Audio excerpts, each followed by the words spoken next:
This is the High-Stakes Lowdown, a RotoViz podcast brought to you by the Fantasy Football Players Championship. I'm Eric Balkman from the High-Stakes Fantasy Football Hour and the FFPC. You can follow me on Twitter at Eric Balkman and the FFPC on Twitter at FFPC. Before we get into the show, I want to remind everyone that you can get a listeners-only 10% discount to RotoViz by using the code RVRadio2022. That's RVRADIO2022. Your subscription gives you unlimited access to all of the RotoViz content and tools, and it supports the podcast channel. Now, without further ado, here's the latest edition of the RotoViz High-Stakes Lowdown.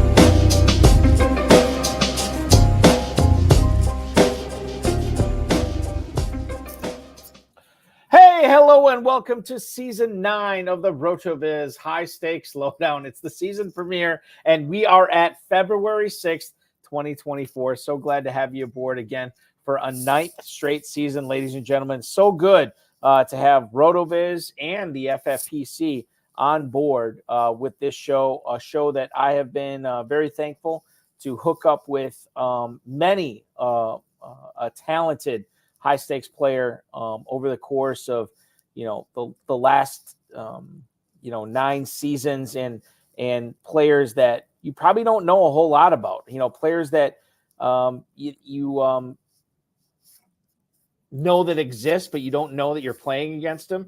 And this is the type of show that we like to expose all those players, not expose them, but we like to bring them to the forefront so you can understand, how talented these players are and how you can become a better FFPC player. If you're not familiar with the show, I am Eric Balkman. You know me from the RotoViz High-Stakes, the RotoViz High-Stakes Lowdown, the High-Stakes Fantasy Football Hour, the Better Sports Network High-Stakes Fantasy Football Show, and of course at the FFPC, at FFPC on the X. I'm at Eric Balkman on the X.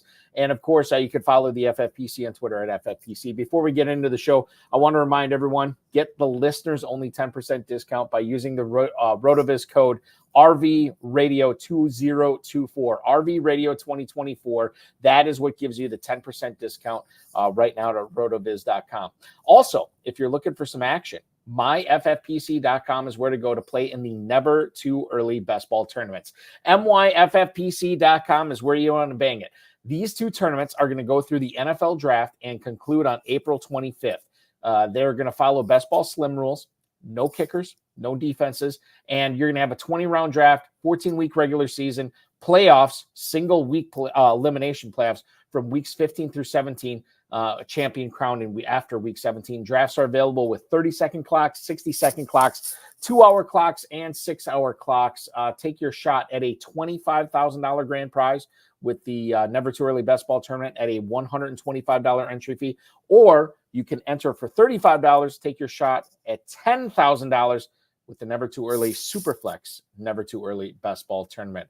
myffpc.com is where to go to sign up for their tournaments. myffpc.com is also where to go to pick up some Dynasty Orphan teams, which are available for as little as $1. Yeah, you can manage a $1,250 entry fee, $750 entry fee, $500, $250, whatever you want. Some of them are as little as $1 right now to pick up those. Go to myffpc.com. If you like playing fantasy football every single day of the year, that is where you want to go to pick up some Dynasty Orphan teams right now. Remember to like this video, subscribe to the channel, comment on it, share it with your friends and enemies, and get notified anytime we go live right here on the FFPC YouTube channel, including the FFPC Twitter and the FFPC Facebook. This week, I'm joined by a gentleman who has won 15, count them 1-5, FFPC League Championships in the Fantasy Football Players Championship. He finished third place overall in the 2019 FPC, which is a monumental achievement, given that you're going up against thousands upon thousands of teams. I want to welcome him in tonight. You've seen him on this show before. You follow him on the X at @ship_chaser. It is the incomparable Jared Hines. Jared, welcome back to the RotoViz High-Stakes Lowdown. So good that you're spending this Tuesday evening with me, man. Yeah, thanks, man. It's good to be back. It's so what have you been up to, like, besides playing in a bunch of leagues since we last touched base, which I think was a little less than 2 hours ago? You're continuing to crush it seems like, in the high stakes landscape. I'm trying. I'm still drafting. It's first week of February, and as most of us dynasty players, the creed that we live by, it's a year-round deal. So, Right. uh, yeah, What about let me ask you this. As a dynasty guy, when does your scouting begin? Like, have you already been scouting rookies? Do you already have a good handle on all the rookies coming into the season? I know we'll get into this in a little bit, but from a dynasty perspective, do you feel like you have a good handle on it? no, not at all. None whatsoever. I don't really follow college football. So as a dynasty player, that's actually a somewhat interesting position to be in. I mean, I don't know what the split is amongst dynasty players, but you would, I think, sort of assume that most of them follow college fairly closely. I don't. And so I tend to, I look at a few different pieces of information when I start scouting, which is basically now. I look at the wisdom of the crowd. I want to see what the crowd thinks, looking at ADP. Of course, anytime I'm coming up on the clock or thinking about, the rookies that are on the board, I'm going to at least do a cursory dive into their profile here in January and February. But I have to admit that there's not a lot to that. I'm looking for very loose traits, and I don't have a drop on some of them. I mean, like some of the bigger names, of course, but between now and the NFL draft, that's that key season for me. It's, I'm going to soak up as much information as I can from a variety of sources. I'm going to do my own research into these guys, probably write a handful of profiles myself, and I'll learn, more and more between now and the NFL draft. And then, of course, the draft itself, that's obviously going to give us a ton of information. Do you feel like Go ahead. I'm sorry. Go ahead. I want you to keep continuing this thought. Well, I was just going to say that, like, in the meantime, sitting here drafting right now, it's I don't want to say it's flying blind, but there's definitely a research gap there right now. What about because and I've heard this from a lot of high stakes players, they don't follow college football, which, I mean, some players, I think that this really behooves success, like, to not follow college football, because I feel like sometimes, and I know it works both ways, Jared, sometimes not following college football gives you a fresh perspective on the rookies. Sometimes not following college football kind of leaves you a little bit behind. You don't follow college football, and it seems to be working out for you. Well, I do think that there's such a thing as bias that's going to carry over. So those folks that do follow college football, I mean, yeah, like, on the one hand, there's going to be that subsample of competition that follows college football. They have a good drop on the landscape. And so you would say that they have an edge up on me in terms of competition. But then there's a whole nother group of people that follow college football that are going to carry their bias into the NFL landscape when these players get drafted. And that may or may not be good for them. I think there's, and so for me, I'm sitting here, I come from a science background. I feel like one of my biggest strengths is the processing of information, and I don't have any allegiance or care whatsoever about any of these college players. It's purely a question of, like, do they kind of fit on my board or not? And that's sort of a great question to get to, but there absolutely can be a hindering bias that people that follow college too closely can carry with them. But of course, that can be an advantage as well. So for me, not following it as closely, like I say, I try to follow the wisdom of the crowd. I try to, pay attention to people whose opinion I respect. And, and then, I mean, I think that a lot of my success has been built on the notion of, following my own intuition and my own thought process, and not trying to, rely too much on what other people say. But I do gather a lot of information from everybody that I can. And it might be people that I totally disagree with on almost everything. And I'm like, hey, this is something that I'm going to avoid this person because this person likes him. Or, I mean, it's not quite that simple, but, like, sometimes the stuff I see is like, no, that's a flag. I think you brought up an interesting point, because, and I can't remember if we've ever talked about this, but I know I brought it up on shows in the past. One of the things that I had to get over with in order to become a better fantasy player was getting out of my own echo chamber and opening my mind to things that I normally would disagree with, listening to people I previously would not listen to. People that I have kind of like, okay, this guy doesn't know what he's talking about. This person is clearly not on the same plane of thinking as I am. He is wrong or she is wrong, and I am right. And once I got past that and understood that there's a lot of stuff out there, my mom always says this too. She's like, well, open your mind, but don't open it so far that your brains fall out. And I feel like that applies to fantasy as well, right? But I think like opening our perspective to people that we normally disagree with, processes that we normally disagree with, sometimes can improve our own process and find it down to the point where like, oh my goodness, now that I have adjusted or tweaked the way that I play dynasty fantasy football or the way I play regular fantasy football, redraft fantasy football, it's so much better now that I opened my mind up to something that I never would have opened myself up to before. It's happened to me. I know I've become a better fantasy player for it. And Jared, it sounds like you've done the same. Well, absolutely. And there are maybe those players or, competitors, other fantasy players that I don't agree with their perspective on X, Y, or Z.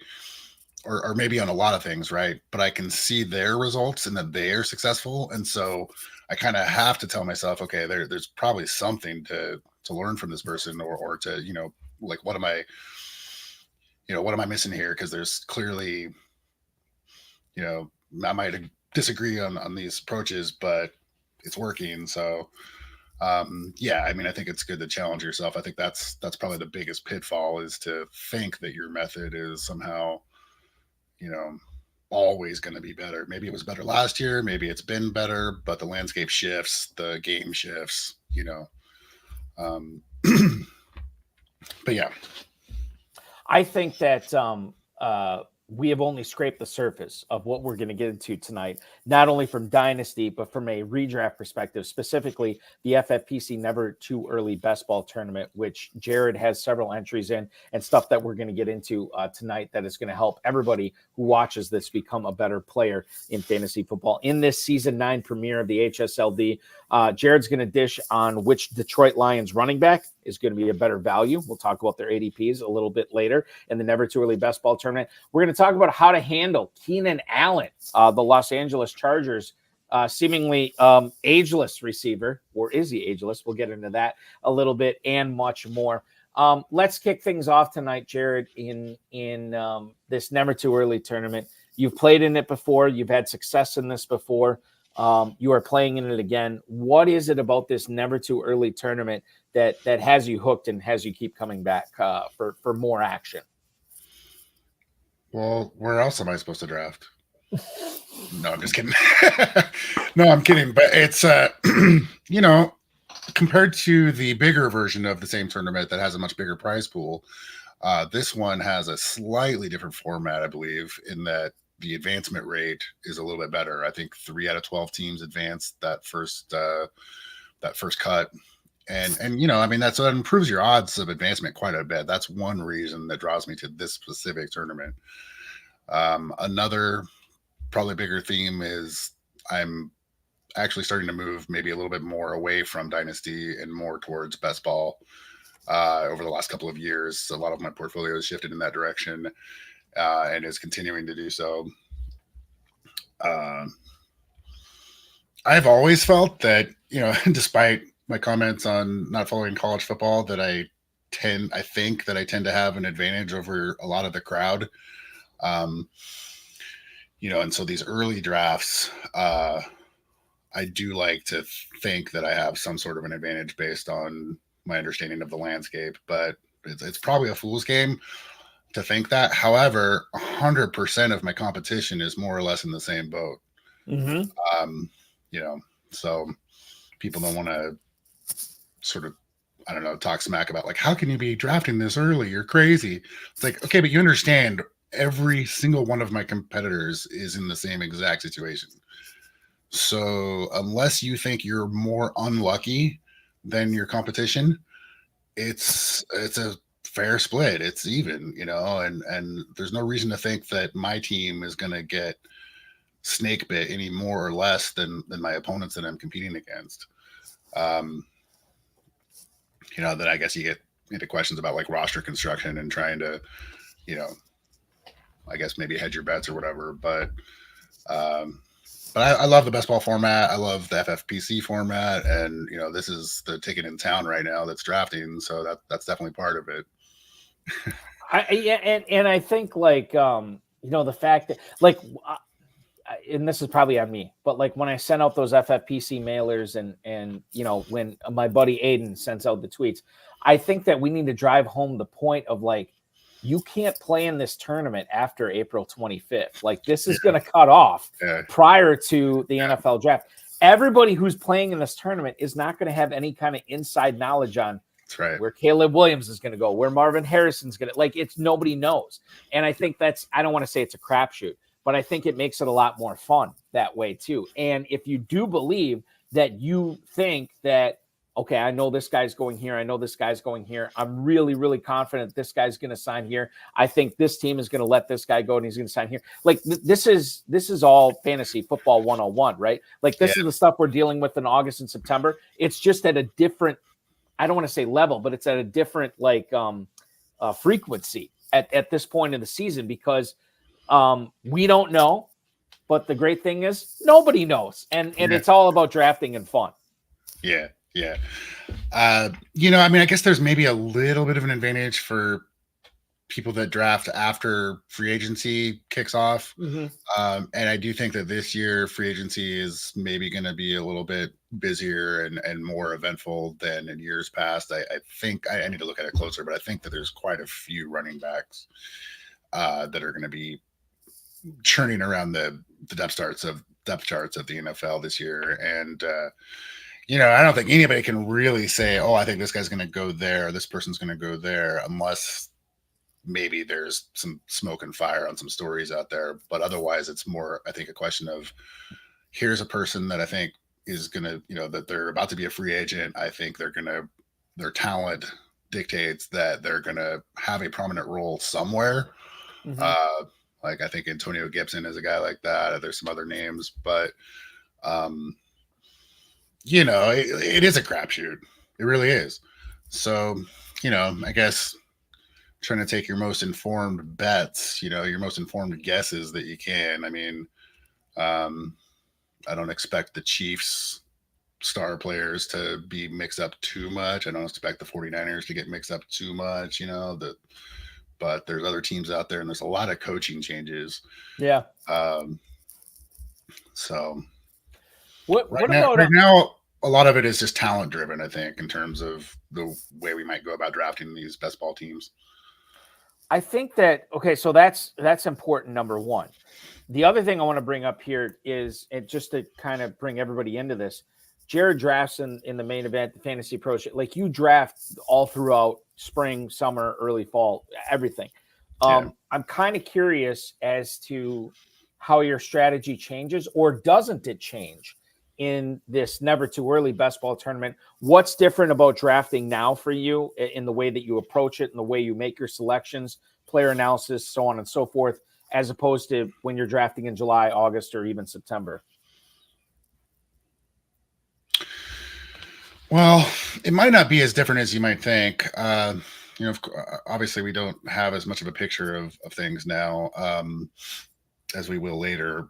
So that also, like I said, that serves your competition as well. In August and September, your competition is going to also have a much better picture of what's going on.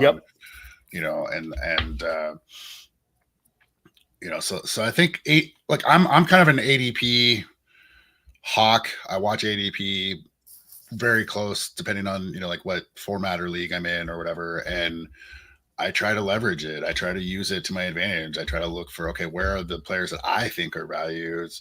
Where are the players that I think are maybe not values? Who are the players that are maybe chalk, that are worth having on your team, but they're probably adequately priced?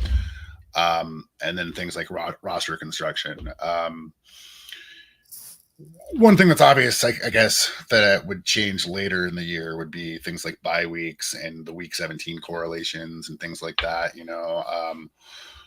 so maybe I build a stack of Chiefs or 49ers or what have you, but I don't know who they're going to be playing in week 17 yet. Mhm.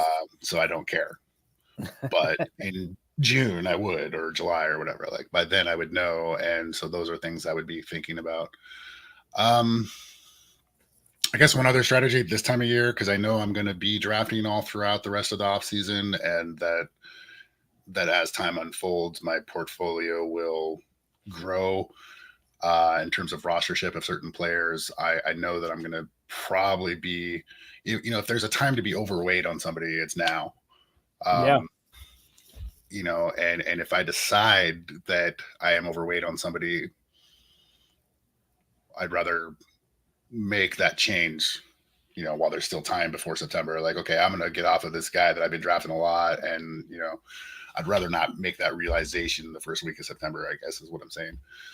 And by the same token, on the other side of that, it's like if there's somebody that I have been avoiding, but not necessarily for any good reason, I'm like, okay, I need to probably draft more of this. Like, when the NFL draft hits in April, or May or whatever it is this year, it'll be, that's a huge inflection point and a time to reevaluate everything, look at my rostership, look at, who have I been heavier on, who have I been lighter on, and do I want to go in other directions? ADP is going to start changing drastically as soon as the NFL draft hits. What I see right now today for ADP, I suspect is not going to change a lot between now and when this tournament closes at the end of April. There's going to be players that kind of rise during this next month and a half. There'll be players that drop, but I don't think it'll be anything dramatic unless there's some sort of news story that drives it. I know we touched on free agency. I want to put that aside just for a little bit. I want to focus on the rookies here. Sure. This is so just for context sake, I was looking at NFL.com a few days ago. Daniel Jeremiah, who works for the network, posted his first 2-round. I believe it was Daniel Jeremiah, and if I'm misspeaking, I apologize. He posted his first 2-round mock draft of this season. 2 rounds, 64 picks. Jared, in those 64 picks, he had 14 receivers going off the board in the first 2 rounds, which is mind-blowing, right? He's a respected guy. I don't know if there's going to be 14 players going, but the fact that somebody in the industry is saying this makes my ears perk up, and I'm like, okay, what's going on here for best ball drafting in January, February, March, and so on and so forth. Rookies, and we haven't even touched on the running backs, and there's one really good tight end in this year's draft as well. We don't know where these players are going to end up. They could end up in fantastic situations. They could end up in horrific situations. Knowing that and knowing how far the fluctuation goes with all these players, how do you treat them in the Never Too Early Best Ball Tournament? Well, I probably don't want to have too many rookies, but I have a thing for rookie running backs, especially.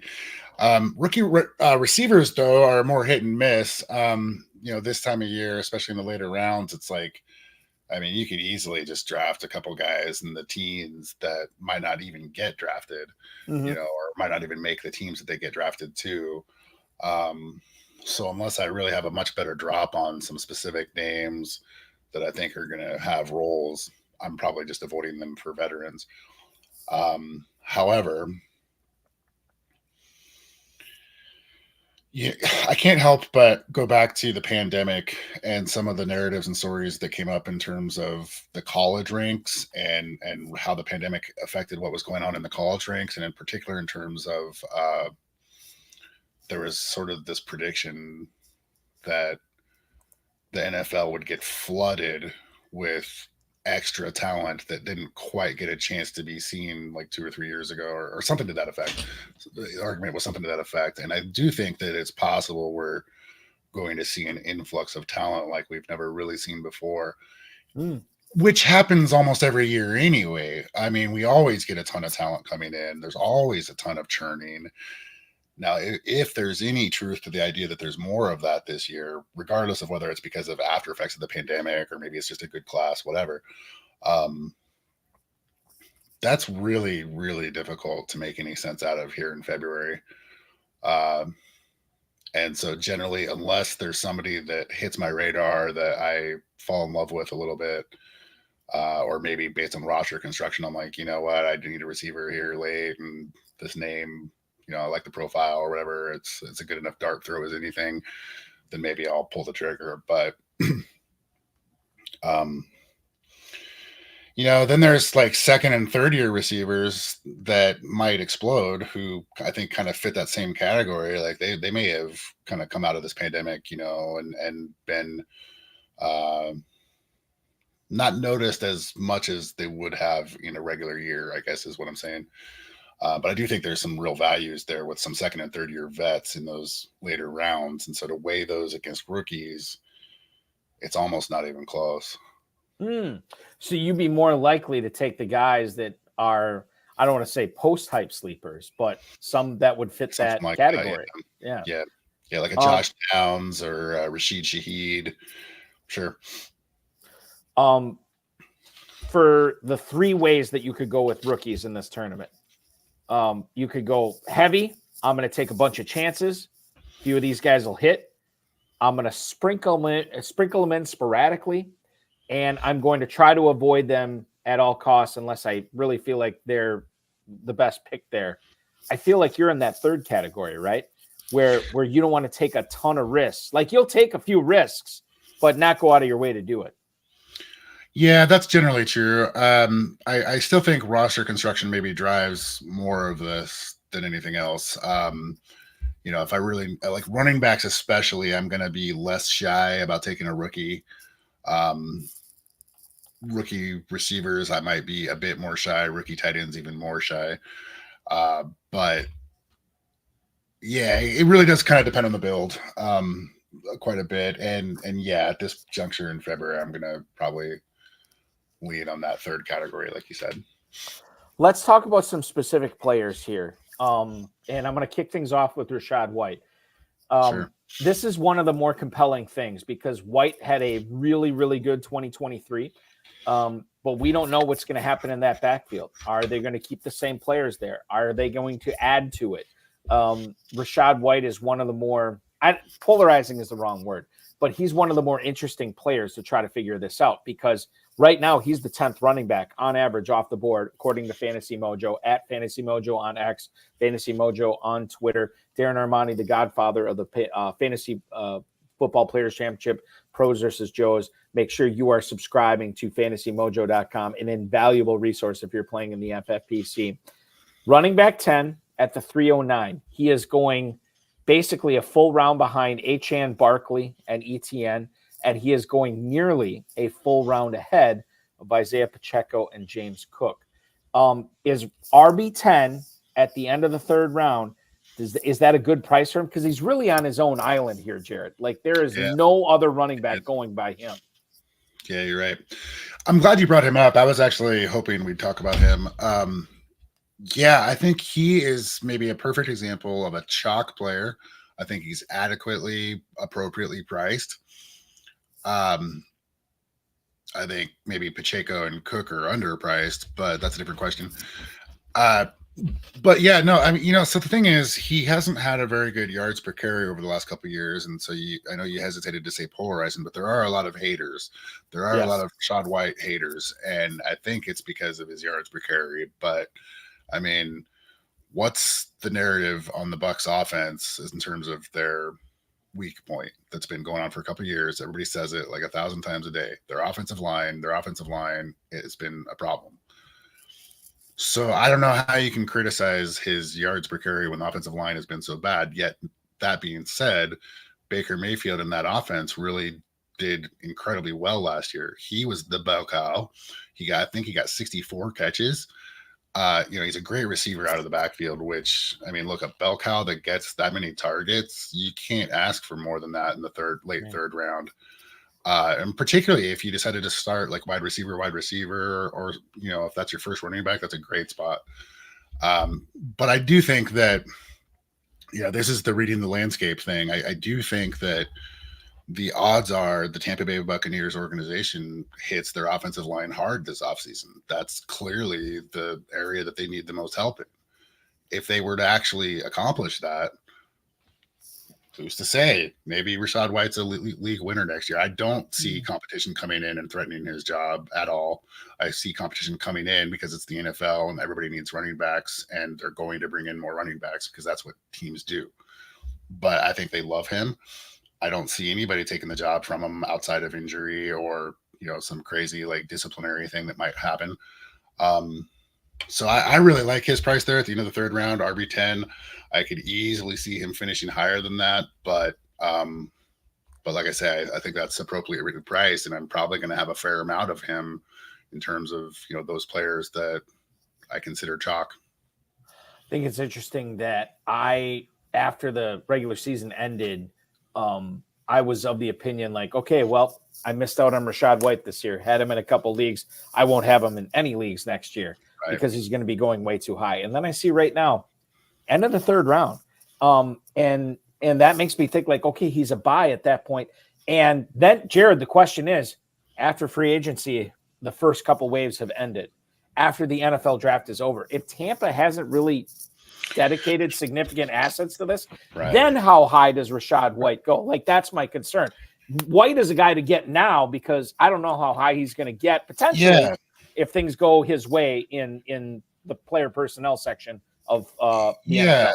And I think that's the strategy to leverage with these early tournaments is to look for those players that you think that very thing is going to happen, where the wisdom of the crowd is hesitant right now because of whatever questions they might have in their mind. But then when it comes to fruition that doesn't play out that way, their price is going to go up. I could name half a dozen other guys that I think are just like way too low right now based on what I think is that fear from the crowd. And for ADP to just not quite adjust itself yet, it takes time. But I'm a Rachaad White believer. I want to talk about a couple of Lions running backs here and find out if you're a believer in either one of these, both of them, or neither. Jahmyr Gibbs right now in the Never Too Early Best Ball Tournament ADP is going off the board at running back 4, believe it or not. Running back 4 for Jahmyr Gibbs at the 110. David Montgomery, his cohort in the backfield, is not coming off the board until the 705 at running back 22. This is a deep, yawning chasm of 6 rounds separating these two players. When you consider draft value, which one is the guy you'd rather have? Is it the upside and the potential huge season for Jahmyr Gibbs, or is it the undervaluedness? And I made up that word. The undervaluedness of David Montgomery here in the mid-7th after 21 other running backs are off the board, man. Yeah, I mean, I think just in a bubble, I pretty much have to say Montgomery because of the difference in price. I do think that they're going to continue to run the ball a lot. They're going to give the ball to both those guys a lot. The difference in the value here is too great to ignore. I like Gibbs, though, in the first round. I do think he could be a huge, huge producer this year. And I do think it's possible that Montgomery is only adequately priced. I might not necessarily pull the trigger on him there, even though, like I say, in a bubble between those two backs, I kind of have to pick Montgomery there. I don't hate him there in the 7th. I think it's great value. I'm not sure it's league winning value. I'm not sure it's I don't necessarily see myself taking Montgomery over a DeAndre Hopkins or a Brian Thomas Jr., one of the rookies I do like, or Jordan Addison. I think that it's unlikely I would take a running back right there. Even though, I mean, let me hedge that by saying I probably will take some Montgomery here and there, but it's not going to be my favorite pick. What about just getting back to the Gibbs conversation? If you are on the clock at the 110 in a Never Too Early Best Ball Tournament draft, McCaffrey, Hall, and Robinson are all off the board. And I mean, would you how seriously are you considering Gibbs at the 110, or would you rather go with the well, you could go these are some of the receivers going after Gibbs on average: Nakua, AJ Brown, Garrett Wilson, DJ Moore. Running backs that are going right after him: Kyron Williams and Jonathan Taylor. How seriously would you consider Jahmyr Gibbs at the 110 if he's staring you in the face when you're on the clock? Out of all of those names that you just listed, I would take Gibbs first, with the exception of Puka Nacua. I would take him over Gibbs. But I also think it's close to a coin flip. And, from a portfolio standpoint, I'm going to have some of both in that same exact decision spot. But I like him better than A.J. Brown. I like him better than Garrett Wilson. I think him and Jonathan Taylor are probably a coin flip. I could go either way with those. A.J. Brown, just real quick, I know this wasn't on the show rundown. I'm a little bit nervous about him this season, and he's a guy that looked like a world beater for the first 2/3 of the 2023 year. And then after that, I don't know what's going on with him and Sirianni. I don't know what's going on with him and the Eagles and Hurts, but it's been totally different. And I thought there'd be a little bit of a discount on A.J. Brown. Wide receiver 7, he's still a first-round pick. I'm staying away from him, Jared. I wouldn't say I'm staying away from him. I've drafted him here and there. I've seen him last a little bit later into the second. And so there is the idea of like, well, what if I wait, and get him later? I guess I'm not quite so concerned about whatever is going on there in Philly with him. Okay. But, I love the combination of A.J. Brown and any of those other names. But with him, I think you can maybe wait. I've seen him. I've seen people take him right there, like at 109, 110, et cetera. But I've also seen him last like 204, 205. And so if you do want A.J. Brown, I think that there's at least a chance to get him in the second. Yeah. And that would make perfect. That's like the DJ Moore, Achane, Barkley, ETN territory as well for players to consider around Brown. If he slips there, I think then it becomes a little bit more palatable. Speaking of receivers, Keenan Allen, my God, if I could go back over the last 5 or 6 years and buy one jersey of the player I've owned the most, it's probably Keenan Allen. I've loved him. I've loved starting him in leagues. I've loved the output every single week. 10, 11, 12 catches is the norm. 90, 100, 110 plus yards is the norm. Like, I loved deploying him in my starting lineups. But he is getting older. The injuries are getting more prevalent.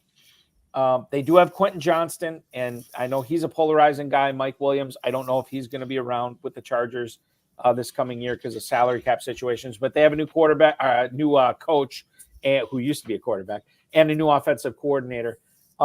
Keenan Allen is slipping now to the 402. You can get Keenan Allen, the PPR monster, in the early 4th round of this tournament. Is that a place that you want to saddle up and ride with Allen, or are you concerned with drafting a player of his experience, his age, his injury history with a high 4th round pick? Couple of different ways to look at this, Jared. Okay. Yeah. So 2 things. First of all, I'm absolutely not concerned about his age or health whatsoever. But second, he is a player, like you said, he's one of your most highly owned players over the last 5 years. He's probably one of my least owned, but really? not because I don't like him, not because I don't want him on my teams. He's just one of those guys that for whatever reason slips between the cracks of my boards and ADP, and I don't end up with him on a lot of my teams. And it's not even because I don't like his price over the years. It's just, he's just one of those guys that like falls through the cracks for me. And I've almost universally always told myself I need to have more Keenan Allen on my teams. I don't know if I can come up with a single negative thing to say. Mike Williams, I don't think is going to be around anymore. I think he's, more or less done. The rookie last year, Quentin Johnston, I think he's a full bust. And then I think Josh Palmer will continue to emerge. I think that they have some problems there. And I think that Keenan Allen is a stud. He's got the kind of game that can translate to being productive through his 30s, and that he's going to continue to be. So, he's one of those guys that I'm putting an asterisk next to and being like, I need to figure out how to fit him into some more of my lineups. I love Herbert. Eckler is going in like the freaking 9th or 10th round or something crazy like that. I don't know what his story is, but I need to look into that because I don't quite get that. Maybe he is washing out too, but I think they just maybe had a bad year. So yeah, anyway, I'm definitely in favor of Keenan Allen there in the early 4th. Just kind of got to figure out where and how to build some stacks with him. So we are burying the lead when it comes to the Chargers. Austin Eckler was a mid first round pick the majority of last season, and now deservedly so. Yeah, absolutely. Now I'm looking at the Never Too Early Best Ball Tournament ADP right now. Austin Eckler has indeed gone as late as the 908. He is going on average. Now this is a guy. He's not recovering from an ACL, not a torn Achilles, not anything debilitating. This is a guy that was going in the mid first round last year. On average now, the 7-11 as running back 24. Even if you hate Austin Eckler, Jared, right? My God, we need to be all over him at this price, right? I think so, and I haven't done it. I'm like, but it's staring right at me, and I find it hard to believe that he's washed up. I think they just had a bad year. Herbert got hurt. Their coach was kind of awful, and I don't know. I mean, like it happens. I think this is one of those, anti-wisdom of the crowd situations where the hatred based on how badly people got burned last year is what's driving this. Right. And, again, this is the time of year to take advantage of it. Maybe by September, he's back to the third or fourth round or something because the crowd comes back to their senses. Do you ever find yourself capitalizing on stuff like that where you can't fathom a reason for a player dropping as far as he did, other than the fact that, okay, clearly everybody drafted this guy in the first or second round. He stunk. He didn't finish as a top 10 player, a top 15 player at his position. That's the only reason he's going this late. And even if you don't like him, you can't say no to the value, right? Yeah. Yeah. I mean, I think that happens every single year and perhaps gets even more pronounced from year to year in terms of like how many new fantasy players there are and just the volume of, when you talk about the wisdom of the crowd, you're talking about millions and millions of draft data points, or at least over the course of the offseason. I mean, we're here in February, so there's not quite as big of a sample, but clearly people hate Eckler. Yes, yeah, they do. They absolutely do. Who's nobody is hating right now? Well, I shouldn't say nobody, but not a lot of people are hating on is Justin Jefferson. I think this is interesting because he is right around the first or second receiver. He's right up there with CeeDee Lamb and, quite frankly, Tyreek Hill. Yeah, as the first receiver off the board. But the difference is, we know Tyreek Hill is going to be catching passes from Tua Tagovailoa. We know CeeDee Lamb is going to be catching passes from Dak Prescott. What we don't know is who the Minnesota quarterback is going to be next year. Is it going to be Kirk Cousins? Is it going to be a rookie? Is it going to be, somebody already on the roster? Is it going to be somebody that they're going to sign? There's a lot of different ways that Minnesota can go with this. So with the uncertainty regarding the Vikings quarterback situation, where does Justin Jefferson land for you if you are drafting a receiver in the first round? Is he the first guy off the board, second, third, or is he even later than that for you, Jared?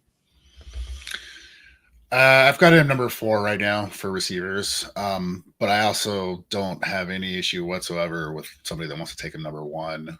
So they're bunched up. They're all bunched up, yes, right? Yeah, I'm a Tyreek Hill guy. I've got him number 1. I had him number 1 last year. I don't have any issue with Jefferson though, and I'm not too concerned about Cousins or whoever might play quarterback. I think Jefferson is a matchup-proof, quarterback-proof type player that you put a scrub, and this is the NFL. I mean, put a scrub quarterback in there, you're still talking about one of the best quarterbacks on the planet. They're gonna target Jefferson heavily, and I think he's gonna be open. He's gonna make catches, but it's certainly a valid concern. And all other things being equal, I'm gonna lean towards Tyreek or CD or Jamar Chase.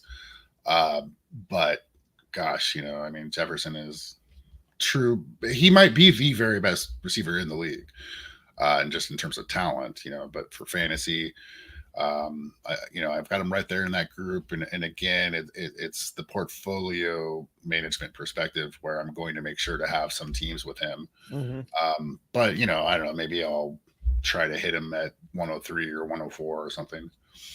So you have him number 4 amongst receivers, which is close, but you still have him ahead of guys like Amon-Ra St. Brown, Puka Nacua, AJ Brown, who we talked about earlier, right? And that's because of the quarterback proofness, as it were.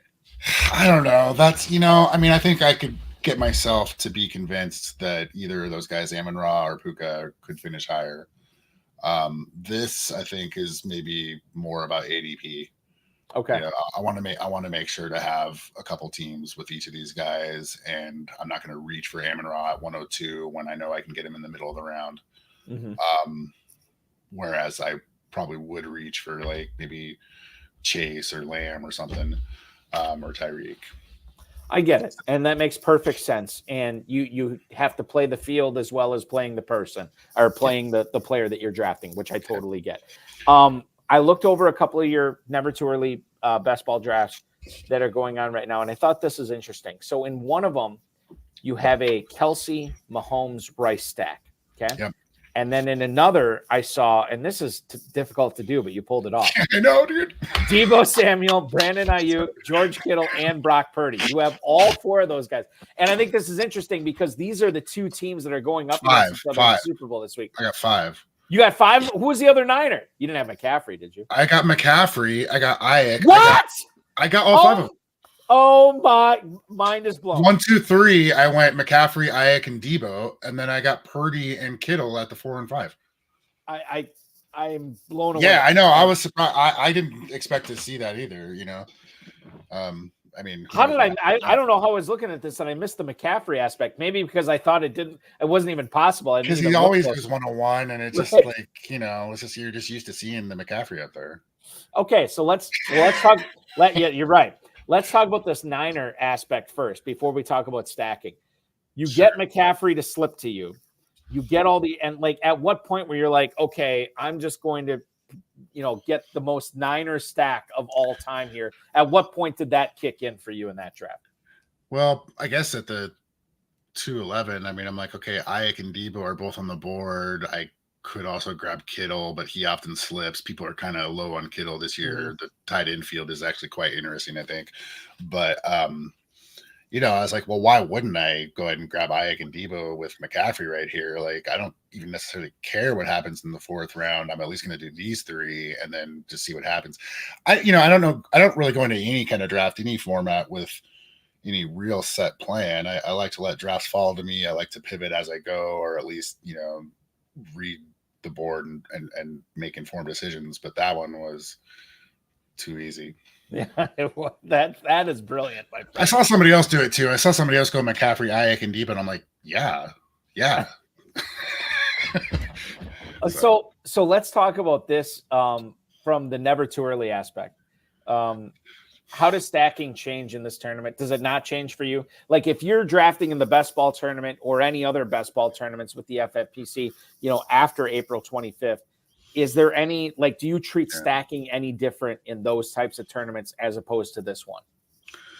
Well, like I said, I'm going to look at the week 17 matchups, later on. And so now that's just not a concern. Although I guess they're trying to do more division matchups for the last games of the seasons. Seems like it. Yeah.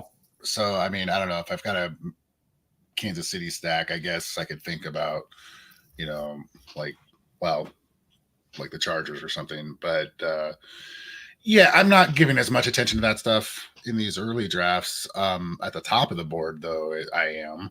And if you're going to stack, I mean, why not stack the best offenses, right? Like, or perhaps ones that are sneaky cheap. I mean, the 49ers and the Kansas City Chiefs don't fit that bill, but there's perhaps other stacks that are later that you might build much cheaper. But I mean, right now, I'm just crossing my fingers because Chiefs 49ers this weekend, I'd like to see everybody make it out of that healthy. It's obviously a long ways away until next season, and I'm already drafting teams now, but they still got a game here in a few days. So, and so the Elijah Mitchell, Juwan Jennings picks, those are coming down the road on that team, right? The Niners team, I would assume. Yeah, I'd have to look at that board, but yeah, absolutely. Or at least possibly. Right. Yeah. I think that it would certainly be special if like you pulled that off and had all these Niners and then ended up winning the 25K. That would be a story to tell, which you'll retell on these airways for sure. Sure would. What about this is the third year, I believe, that the FFPC has done the Never Too Early tournament. We get more and more players into this every single year. Players that have never done it before, players who, don't want to wait until July or August to draft teams. They want to get drafting right away. For anyone who's drafting in this contest, Jared, for anybody who has never drafted in this contest but are finally breaking the seal and playing in it this year, if you were to offer them some advice from your perspective, your experience of playing in this multiple years now, what's the one thing they absolutely need to make sure that they do or make sure that they don't do in this Never Too Early Best Ball Tournament? Well, I think most everything is driven by roster construction. That might mean different things to different people, but I mean, ultimately the balance, between the different positions. I mean, I've heard people make the argument that you can win one of these things with just one quarterback. So during a bye week, you would take a 0, or like maybe, you go super light. I don't believe in taking zeros. So, I do think that balance is a thing. And so you got to be aware of what the board looks like. You gave out the plug earlier for FantasyMojo.com. I would also echo that. Make sure you understand what like ADP looks like out there and have an idea of what to expect. You don't want to be the the proverbial music chairs game where you're the one left without a good tight end, or you're the one left without a good second quarterback, etc. Maybe do a couple of the $35 Superflex ones, even though you're drafting a second quarterback or whatever. You're still going to get a pretty good idea of what the board looks like and where players are going. So just, I think that's all you really need to know. I think the stacking stuff is interesting, but it becomes less important to talk about until after the NFL draft and we know the schedules and the depth charts much better. Otherwise, I say just follow your instinct. You're not trying to beat the NFL scouts and the NFL brain trust. You're just trying to beat your league mates. Right. It's just head from accounting and these other bozos that you got to beat. Good reference there, by the way. Tight ends this year. Al Paul, who's hanging out watching us on YouTube, he said one thing that you need to know is to learn the tight end landscape. I'm looking at the Mojo right now. Do you feel like there's tight end is a deeper position than it was the last few years this year in 2024? I do. That is one of the first big takeaways that I think I am learning this offseason, just sort of trying to read the tea leaves, read the boards.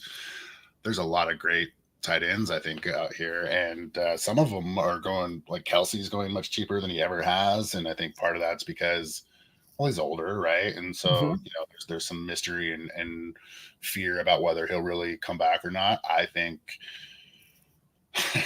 well, I think the Taylor Swift thing could change the story, but I think with the prime Mahomes as his quarterback, he wants to rewrite the record books, and why not ride out the end of his career with a prime Mahomes for as long as he possibly can.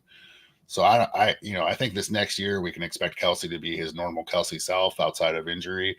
The wheels could fall off, but he's going in the middle, late second round. And that also, I think, will change by the time we get closer to September. He is going and I can't remember the last time this has happened, but he's tight end 2 on average at the 212, basically about a half round, well, maybe about 2/3 of a round after Sam Laporta, who's going at the 203, and he's going about a half round before Trey McBride at the 304, 305. Boy, I'll tell you what, I know it seems weird, and I guess I should have expected this, but thinking about Travis Kelce in his heyday, Jared, I never thought that he would eventually be sandwiched between Sam Laporta and Trey McBride in the past. But that's the reality of the situation right now, which is fine. Those guys are studs, though. They've emerged. They are studs, yeah. And you got Dalton Kincaid out there. You got Evan Ingram, Njoku. I guess Bowers is the rookie that everybody's hot about. I think what Ferguson did in Dallas is impressive. I think what Kmet did in Chicago has shown more of a connection there. TJ Hawkinson, unfortunately, got super hurt, and I hope he bounces back. I think. How do you treat him in drafts right now? He's going at the 6'11", Jared. I think that's too early. I can't make sense of it because I generally don't draft players that are coming off of big injuries like that. Right. Yeah. Even though I know he might perfectly be capable of coming back from it, I'm avoiding. I think Pitts is actually a post-hype sleeper that's going too low. They finally got rid of Arthur Smith. I mean, insert any coach not named Arthur Smith, and he's going to get more targets. I think he was kind of hurt last year a little bit too, and then you got guys like Dallas Goedert in the 8th round. I mean, Right. even Waller could still be a bounce back candidate. I mean, there's a lot of other guys here, and I think that it's a landscape, the tight end landscape, that is definitely deeper than it's been in a long time. Darren Waller, tight end 19 right now, which to me is crazy town banana pants. Then you have a guy like Cole Kmet. Think about the season Kmet had in Chicago last year. Quiet, but effective. And he's not even being drafted as a starter. He's the 14th tight end off the board. Dallas Goedert, I haven't crunched the numbers, but on a per game basis, you're telling me that per game, he wasn't good enough to be in the top 12 of fantasy football Players Championship tight ends. Like that's bizarre to me. And then, and then you talk about the Kittle hate. Evan Engram is up there, obviously, with his big, 100+ catch season. But it's a weird landscape, but it's a deep landscape, and I'm here for it. I think it's going to be fun.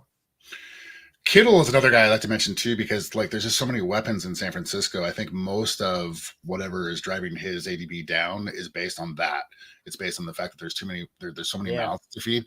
But in best ball format, he's a guy that's still going to have those blow up weeks. And so, I think it's a different question in a best ball tournament like this than maybe, like a standard redraft or dynasty or something where, you're sort of forced to choose between starting him or not. I think I've seen George Kittle go as late as the 6th round in this thing, and I think that's a little bit crazy. Mm-hmm. Yeah, I mean the tight end premium format, George Kittle in the mid 6th round. Sign me up. That's something you screenshot and you send it to your mother saying, "Mom, I'm about to win $25,000 the FFPC. Let's figure out how to spend this." Last question for you: a player that you're trying to get on a bunch of your never too early teams right now, Jared, and then a player that you're trying to stay away from at least until the end of this tournament. We'll see what happens after that, but a player that you don't want on your teams right now. Well, I kind of mentioned TJ Hawkinson. The injury thing usually throws me off. I also try to think about maybe veterans that could theoretically be replaced. Alvin Kamara is probably a guy I'm avoiding. I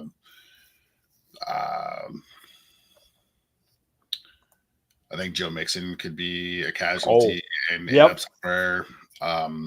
Although he could also be very valuable somewhere else too, so it's kind of hard. He might be a good price in the 5th round, but I'm kind of avoiding him. A guy I do like a lot, I'm trying to get in as many leagues as I can, is Drake London, kind of for the same reasons behind Kyle Pitts. You insert any coach into there, and there's going to be a lot more passing targets to go around. The quarterback situation is the big question mark there, and in Atlanta, and I think that's largely what's holding their ADP back. If April comes along, May comes along, and we decide Atlanta has a quarterback that we believe in or that has a future, their ADP is going to go up. Gosh, I'm looking at these boards here. Just real quick, Bijan Robinson, running back 3 at the 107. Too high, too low, or as Goldilocks would say, just right? Just right. Okay. Yeah, I like him there. I think the Pitts thing is great because I think Kyle Pitts is going to be one of these rare players in the FFPC. And, this is a little bit of a hot take. He is going to be uber polarizing literally every single year of his career in the NFL. He's batting 1,000 so far. Either you love him or you hate him every single year.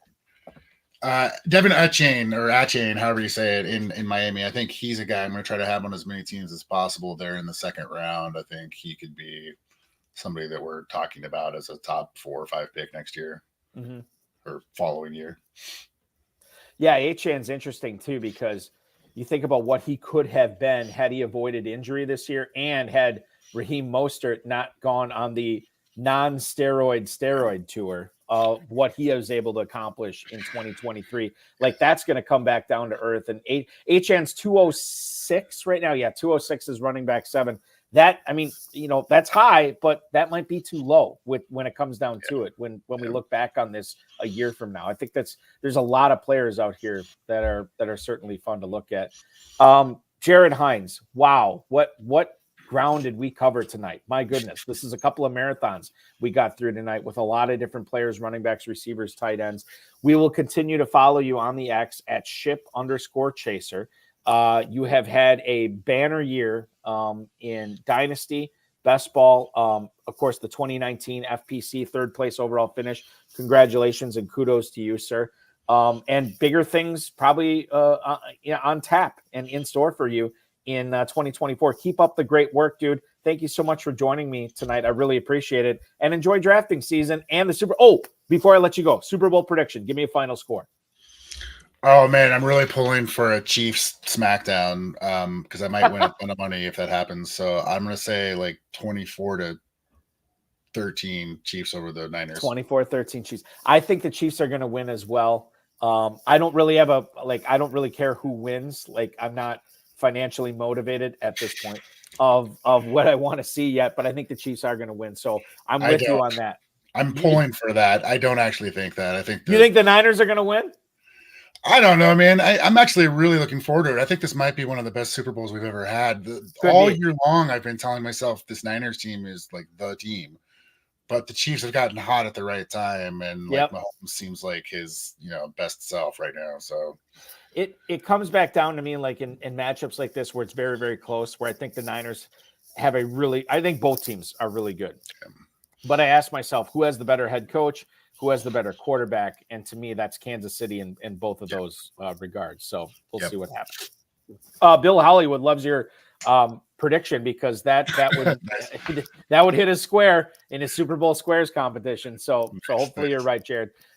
Thank you again. I'm going to let you enjoy your Tuesday night. We'll do this again real soon. Good luck and enjoy drafting season, my friend. Thank you so much. All right. Thanks a lot, bud.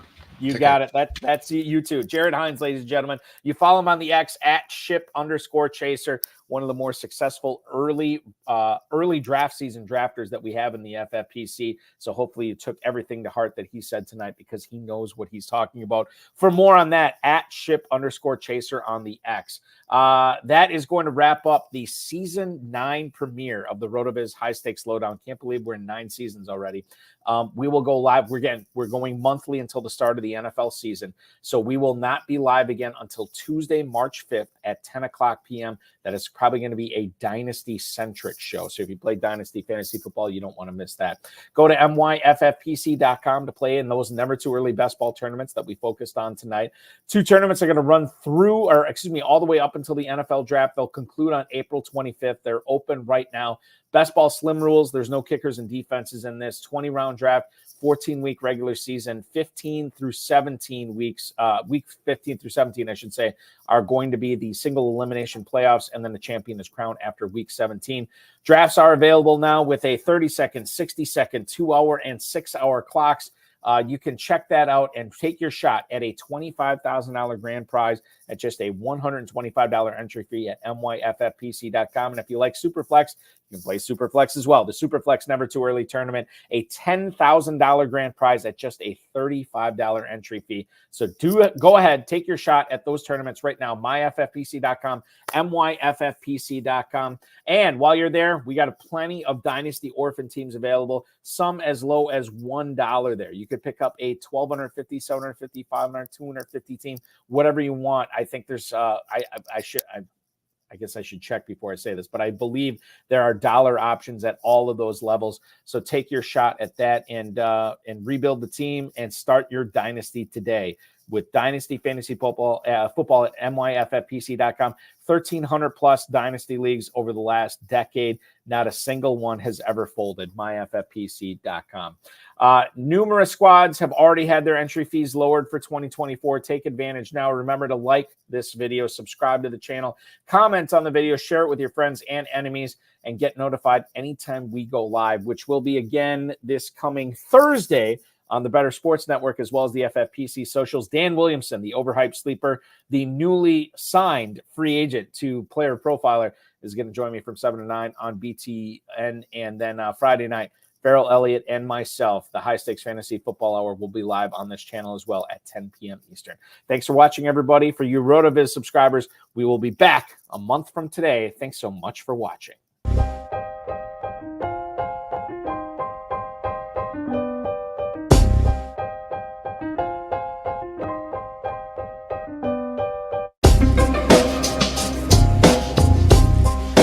Thank you for listening to the High Stakes Lowdown, a RotoViz podcast brought to you by the Fantasy Football Players Championship.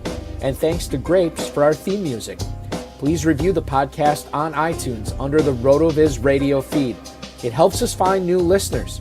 Contact us via email, rotovizradio@gmail.com. We'd love to hear what you think, and follow us on Twitter at RotoVizRadio. And remember, you can always support the show by subscribing to RotoViz at a 10% discount through the NFL podcast homepage, rotoviz.com/podcast.